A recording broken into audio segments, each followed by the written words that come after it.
তো আজকে আমরা দেখব কিভাবে আমাদের এই অ্যান্ড্রয়েড স্টুডিওতে ভার্চুয়াল ডিভাইস ক্রিয়েট করতে হয়। আপনারা জানেন যে আমরা যখন গত পর্বে আমরা যখন আমাদের এই প্রজেক্টটা তৈরি করেছিলাম তখন কিন্তু আমরা আমাদের এই প্রজেক্টটাকে রান করিয়েছিলাম আমাদের এই পাশের এই ভার্চুয়াল ডিভাইসে।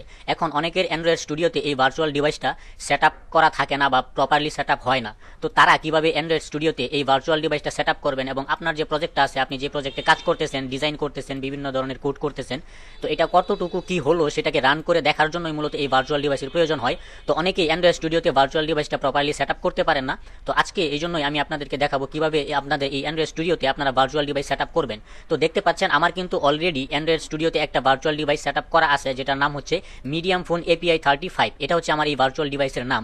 এখন যেহেতু একটা তৈরি করা আছে তো আমার তো আর লাগবে না, তো যেহেতু আপনাদেরকে আমি ভিডিওটা করে দেখাচ্ছি তো সেই জন্য মূলত আমি এখানে আরো একটা ভার্চুয়াল ডিভাইস তৈরি করে দেখাবো কিভাবে আপনারা আপনাদের অ্যান্ড্রয়েড স্টুডিওতে ভার্চুয়াল ডিভাইসটা সেট আপ করবেন। তো আপনাদের অ্যান্ড্রয়েড স্টুডিওতে আপনারা এখানে যেখানে অ্যাপ লেখা আছে এটার পাশেই এখানে দেখবেন যে ভার্চুয়াল ডিভাইস যদি অ্যাভেলেবেল থাকে তাহলে এখানে দেখাবে, আর যদি অ্যাভেলেবেল না থাকে তাহলে কিন্তু এখানে নো ডিভাইস লেখাটা শো করবে। তো যদি এখানে নো ডিভাইস লেখাটা শো করে তাহলে আপনাদেরকে অবশ্যই অ্যান্ড্রয়েড স্টুডিওতে একটা ভার্চুয়াল ডিভাইস সেট আপ করতে হবে। তো সেইটা কিভাবে সেট আপ করবেন সেটাই মূলত আমি আজকে আপনাদেরকে দেখাবো।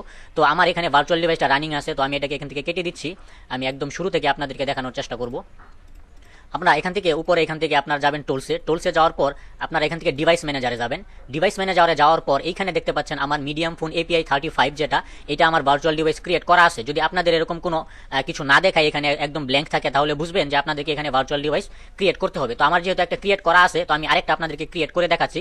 তো ক্রিয়েট করার জন্য উপরে এখানে দেখেন প্লাস আইকন আছে, এই প্লাস আইকনে ক্লিক করবেন। প্লাস আইকনে ক্লিক করার পর ক্রিয়েট ভার্চুয়াল ডিভাইস লেখাটা পাবেন, এইটাতে ক্লিক করবেন। এটাতে ক্লিক করার পর এখানে দেখতে পাচ্ছেন চুজ এ ডিভাইস ডেফিনিশন। তো এখান থেকে আমরা যেটা করব, আমাদের যেহেতু মিডিয়াম ফোন দিয়ে আমরা করেছিলাম, আপনি এখান থেকে স্মল ফোনও দিতে পারেন, মিডিয়াম ফোন, অথবা এখানে অনেকগুলো অপশন আছে। এখান থেকে আপনার যেটা পছন্দ হয়, পিক্সেল আছে, পিক্সেল 4 এক্সেল আছে, আপনার যেখান থেকে। তো আমি যেহেতু মিডিয়াম ফোন দিয়ে করেছি তো আমি এখানে মিডিয়াম ফোনই আবার দিচ্ছি। আপনি চাইলে আপনার পছন্দ মতো যে কোনোটা এখান থেকে দিতে পারবেন। তো যেহেতু আমি মিডিয়াম ফোন দিয়ে কাজ করতে পছন্দ করি তো আমি এখান থেকে মিডিয়াম ফোন দিলাম। এখান থেকে আপনার এই ফোনটা সিলেক্ট করবেন। ক্যাটাগরি থেকে এখানে ফোন আছে, ট্যাবলেট, তারপরে ডেস্কটপ, টিভি, অনেক কিছুই আসে। তো আপনি এখান থেকে ফোন সিলেক্ট করা অবস্থায় এরপর এখান থেকে মিডিয়াম ফোনটা সিলেক্ট করে দিবেন। তো যেটা ডিসপ্লে সাইজ হচ্ছে আপনার 6.4 ইঞ্চির মতো এটা ডিসপ্লে সাইজটা, এবং DPI 420 DPI এর। তো এখন আমরা মিডিয়াম ফোন সিলেক্ট করা অবস্থায় আমরা নেক্সটে যাব। নেক্সটে যাওয়ার পর এখানে দেখেন রিকমেন্ডেড যেটা আছে, এটার নিচে আপনারা এখানে অনেকগুলো অপশন পাবেন, যেগুলো এগুলো প্রত্যেকটা হচ্ছে একটা সিস্টেম ইমেজ। তো এখন এখানে সিস্টেম ইমেজের মধ্যে আপনি দেখেন এই পাশে API লেভেল আছে। তো আপনি সবসময় চেষ্টা করবেন লেটেস্ট যে API লেভেল আছে সেইটা দিয়ে ভার্চুয়াল ডিভাইসটা তৈরি করতে। এখানে দেখতে পাচ্ছেন সর্বশেষ API লেভেল হচ্ছে 35।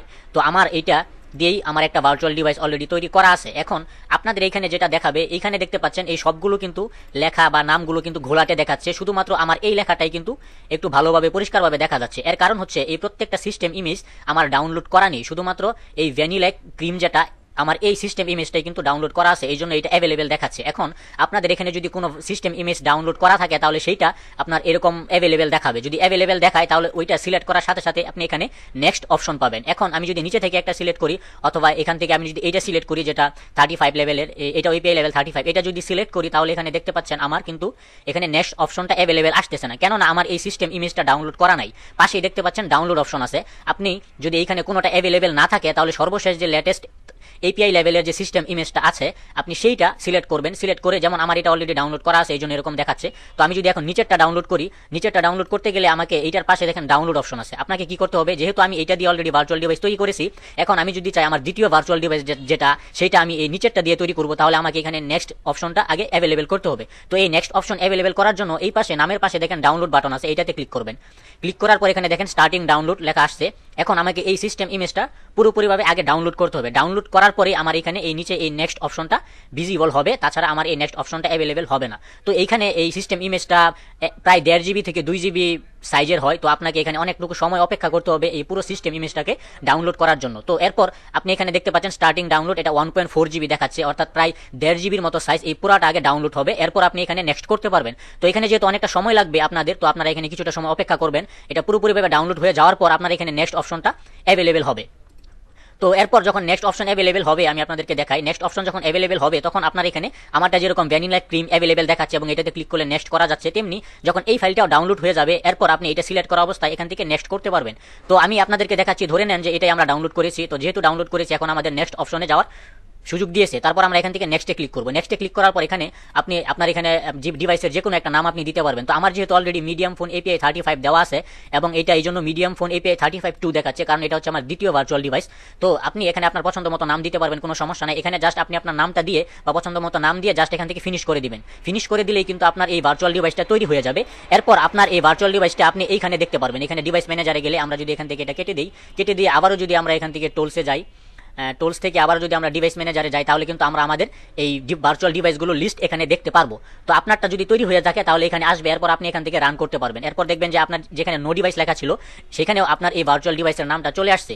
তো এরপর আপনি এখান থেকে রানে ক্লিক করলে আপনার এই ভার্চুয়াল ডিভাইসটা রান হবে এবং আপনি আপনার এই প্রজেক্টগুলোকে আপনার এই ভার্চুয়াল ডিভাইসে রান করে দেখতে পারবেন। তো এই ছিল মূলত কিভাবে আপনি আপনার অ্যান্ড্রয়েড স্টুডিওতে ভার্চুয়াল ডিভাইস তৈরি করবেন সেই প্রসেস। তো আশা করি স্টেপ বাই স্টেপ আপনি এই প্রসেসটা ফলো করলে আপনি আপনার অ্যান্ড্রয়েড স্টুডিওতে ভার্চুয়াল ডিভাইসটা তৈরি করে ফেলতে পারবেন। তো আজকের ভিডিও এই পর্যন্তই। সবাই ভালো থাকবেন, সুস্থ থাকবেন। আল্লাহ হাফেজ।